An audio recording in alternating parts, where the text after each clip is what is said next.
అందరికీ నమస్కారం. నా పేరు గోలి హనుమత్ శాస్త్రి.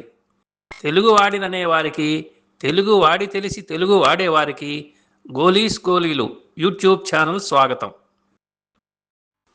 నేను వ్రాసిన జడశతకం నుండి ఈరోజు 29వ జడకందం గురించి వివరిస్తాను. శ్రీకృష్ణుడు రుక్మిణి జడలో ఒక పారిజాత పుష్పాన్ని తురమటం వలన సత్యభామ కోపానికి గురై చివరకు ఆ వృక్షాన్నే స్వర్గం నుంచి తీసుకురావలసి వచ్చింది.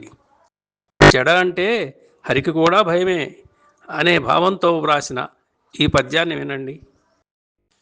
హరి రుక్మిణి జడలో ఒక విరుదురు మగ వచ్చే చిక్కు, హరి రుక్మిణి జడలోనొక విరుదురు మగ వచ్చే చిక్కు, వేడుచు సత్యం సురతరువును తెచ్చెదననే, వేడుచు సత్యం సురతరువును తెచ్చెదననే, మరి జడయన భయము గలిగే మాధవుకైనన్, మరి జడయన భయము గలిగే మాధవుకైనన్.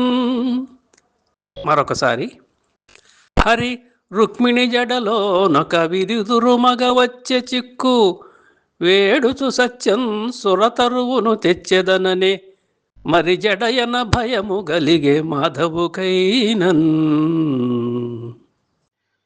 వినండి మరొక జడకందం. మళ్ళీ కలుసుకుందాం. మనం తెలుగువారం, మనకు తెలుగు వరం. నమస్కారం.